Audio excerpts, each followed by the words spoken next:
Disclaimer.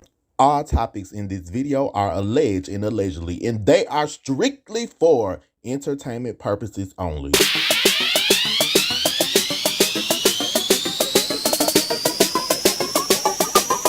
Y'all interviews gonna be on point because Jay know what he's doing. Jay Evans, I do watch you. When you were doing your post about me, great job.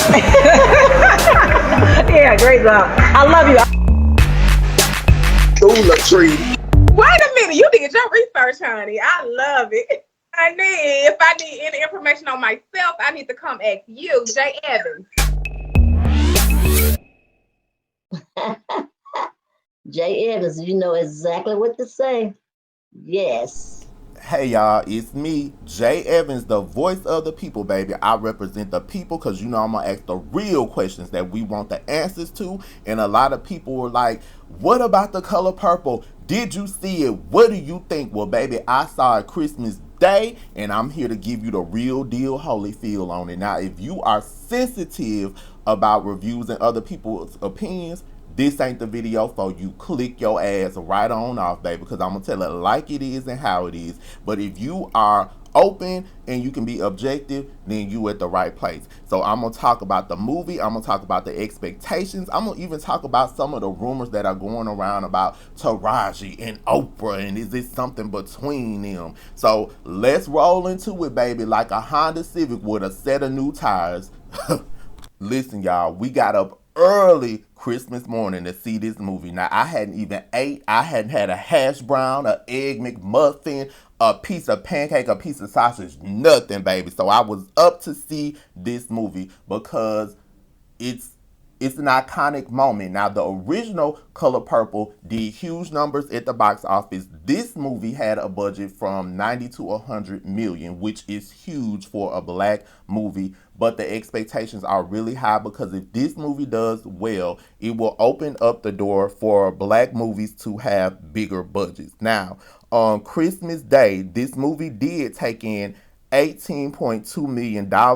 The projected gross that they thought it would do would be like 8 to 10 million. Now, this is the second highest grossing opening on Christmas Day, and it is the highest grossing domestic opening since 2009, post-pandemic. So for that one day, it did good, baby. Now, let me tell you something. This is going to be a spoiler alert if you have not gotten to see the movie. So let me roll into these characters, baby, and break them down. But if you are not a fan of musicals, then you're going to have to take your chances because this is based on the musical. It's not based on the original Color Purple. So it's a lot of singing. It's a lot of Biggie say, there's gonna be a lot of slow singing and flower bringing if my burger alarm starts ringing. It's a lot of singing in here, baby. So you might want to bring your prayer cloth and your church hat if you ready to, be sung down to the ground. But it's acting, but y'all, it's a little bit different. Now let's start with the lady of the hour, baby, Fantasia Barrino.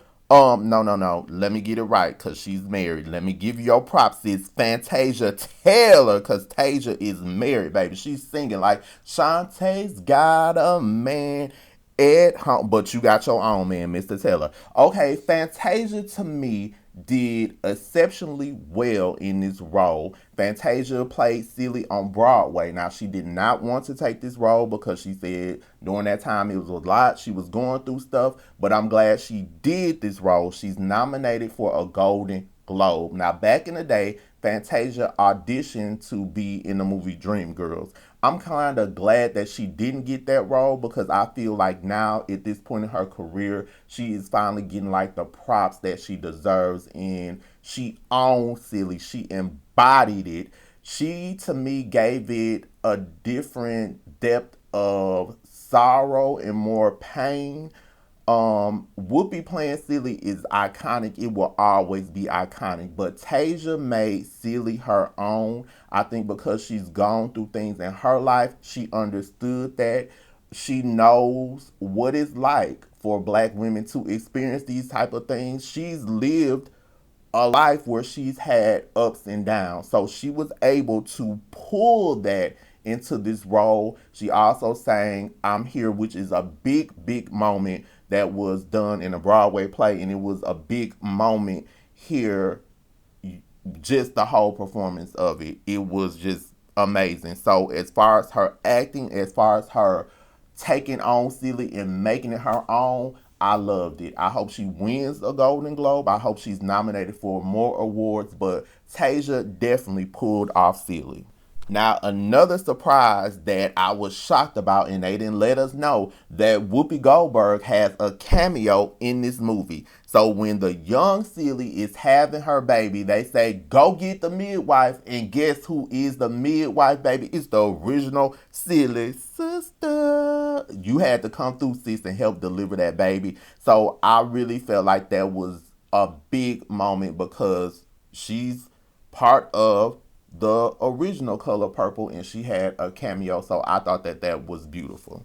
Now, Miss Danielle Brooks starred as Sophia. Y'all, all my life I never knew, and I can't believe I just said that like that, because she said, all my life I had to fight. But all my life I never knew. I always thought it was Sophia, like Sophia. It's actually Sofia.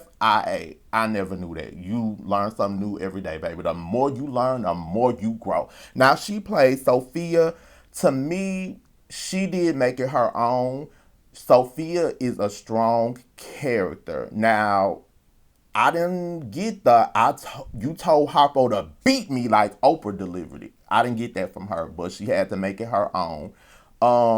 She was strong in that role, but to me, the role of Sophia is a role that if you can act, you should be able to put it down. Now, she did put it down. She had a singing moment that I enjoyed when she left Harpo. She gave it her own spin throughout the movie. Her parts to me were kind of different from the original, but again, I get it. It's from the play. But she's also nominated for a Golden Globe. I hope she wins. I hope she is nominated for other awards. She really, to me, like pushed the envelope, and I can see her in her own light as Sophia. But again, that's such an iconic role, like Whoopi playing Silly. Oprah, to me, will always own that role. But I do think Danielle did good. I loved her in the role. She was good. It just seemed like the time it was cut around her, it was just different. But I thought she did good overall. Let me get into Taraji P. Henson playing Shug Avery. Now, I didn't see her nominated for a Golden Globe.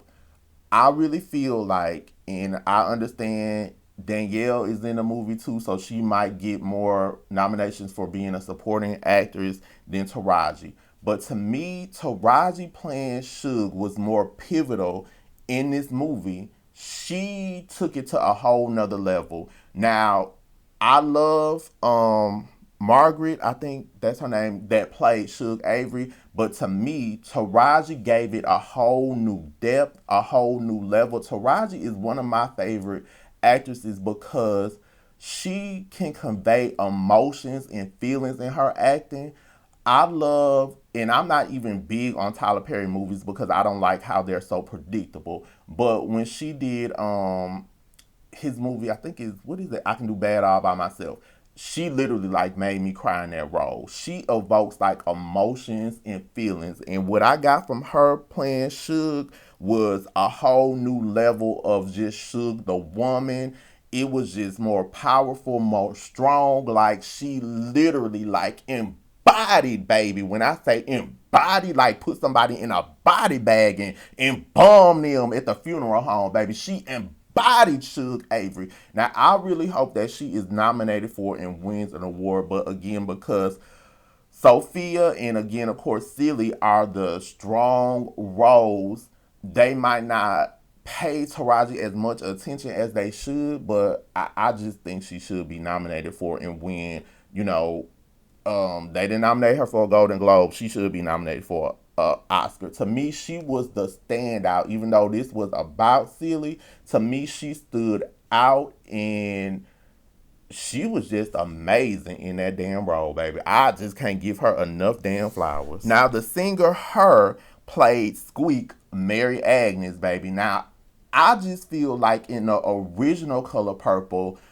Squeak had more of a presence. I didn't get that presence here. I didn't really get that much of anything from her in this role. Um, I'm not saying that she can't act. I just could not tell. I just really feel like that the character Squeak just didn't have like a presence like that, and maybe somebody else should have took on this role. And if you are her fan, don't get in your damn feelings. But baby, I paid my money to see this movie, and I'm gonna tell my damn opinion. Okay, okay. It really should have went to somebody else. Not saying that she again cannot act, but I did not feel the presence of the character at all. Let's go on. Now Coleman Domingo played Mr. They kept saying that Mr. They're going to like show his different side in this movie. So I'm just waiting and I'm waiting and I'm watching, I'm waiting. Hell, I didn't get that to the end. He did once Celie broke free from him and left him and she set up her own dress shop. He did come in, he bought some pants, he helped her family come back at the end. They kept that. And at the end, she had like this big dinner, brunch, whatever you want to call it, and he showed up in the pants. I thought that that was a cute moment, but if that was like the, I guess, them showing him in depth, then okay, I see it a little bit. I kind of get it. But I thought that Coleman did exceptionally well playing Mr. He did make it his own. I wasn't like, okay, this isn't the original Mister or this it he was spot on with it, but I feel like again, if you are a good actor, Mister is the character that if you can act, you should be able to pull it and bring it on. And I didn't even think about like Danny Glover playing Mister, which is iconic. I feel like he owned it and he made it his own. So he did really good with that. Also Corey Hawkins as Harpo. I thought he did well. He gave Harpo to me more of like a presence and more I saw the love that he had for Sophia more with his Harpo versus the other Harpo. So he did pretty good with his. David Allen Greer was the Reverend Suge Avery's daddy. Um I thought he did okay, y'all. It wasn't bad. It wasn't good.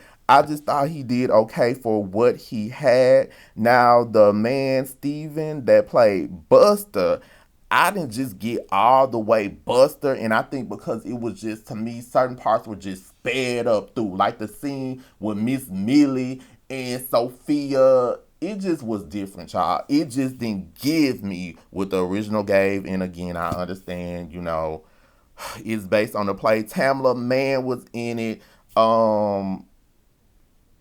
I She was supposed to be the first lady.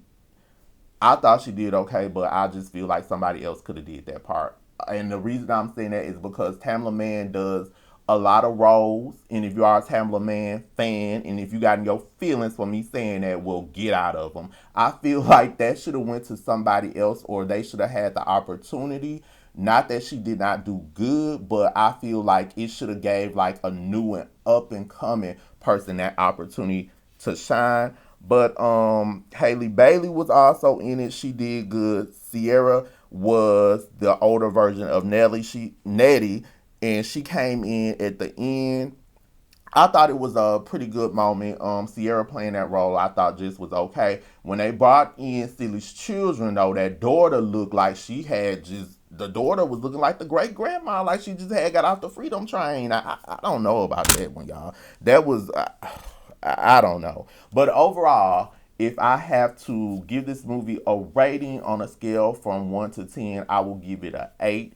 I hope it continues to do well at the box office because this is important because we don't have big budget black movies. We just don't. And if this does well, I saw Oprah addressing it, it's critical that it does well, but it can open the doors to black movies getting the pay that they deserve. Now, speaking on pay, y'all know y'all love, baby. Y'all love picking stuff apart and saying, oh, this going on. Taraji spoke out about pay, and people were like, if she's talking about Oprah, then they were doing a photo shoot. Now, in the photo shoot, Oprah was next to Taraji in the center, and then the other cast came. Oprah moved out the way and got towards the end. Now, people said they can tell that the body language, this was all. Look, I didn't look at it that way. I don't look at things the same as everybody else. What I saw was Oprah taking a picture with her and letting the other cast from the movie be more prominent with her because that's what you're supposed to do.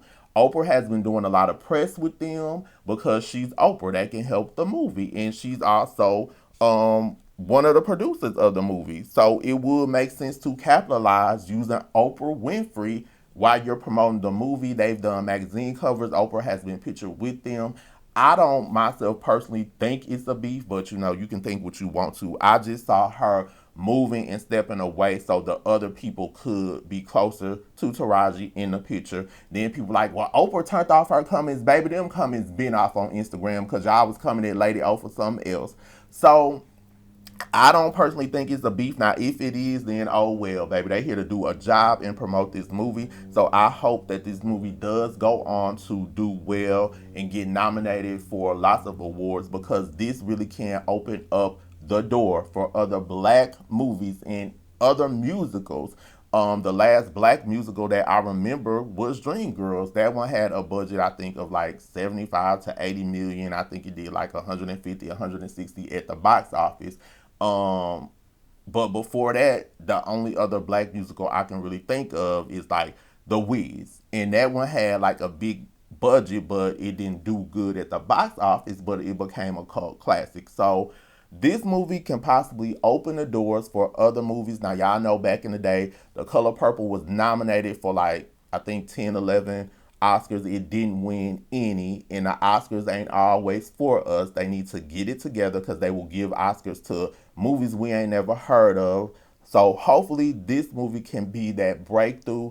Overall, I thought it is just a great movie, but again, my experience might be different from what somebody else got from it. So go out, see the movie, baby. Support it. Go to the matinee if you don't want to pay the full damn price, but just go see the movie because different people look at things differently. What I saw, what I got might not be what you get. So just go support the movie. But overall, I do know, and I keep saying this, that it's based on the Broadway play. But of course, to me, the original Color Purple is still iconic and will always be.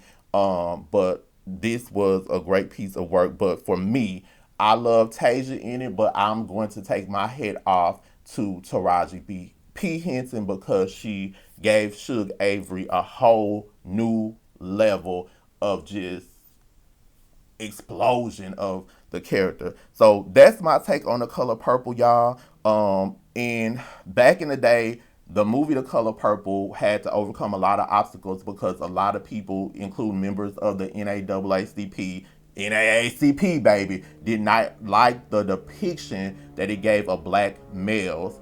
And a lot of people were outraged about that. But I'm gonna say this: the things that this movie explored and what it showed is true to what black women went through. You either know a black woman like your grandma, your auntie, somebody from back in the day that can tell you this is what black women had to endure. I know people in my family, I know friends of older people. Yes, this is what black women went through with men, and this all came from The Color Purple, the book that is by Alice Walker, and she was the first black woman to win, baby. She won the Pulitzer Prize for Fiction in 1983. So to me, it does portray what black women have went through. But go out and see it, have a good time. You can come in and tell me what you think, even if you don't agree with me, because you ain't got to agree with me, but just be respectful, baby. But y'all did that, and Taraji, you definitely did that, sis. Bye, y'all.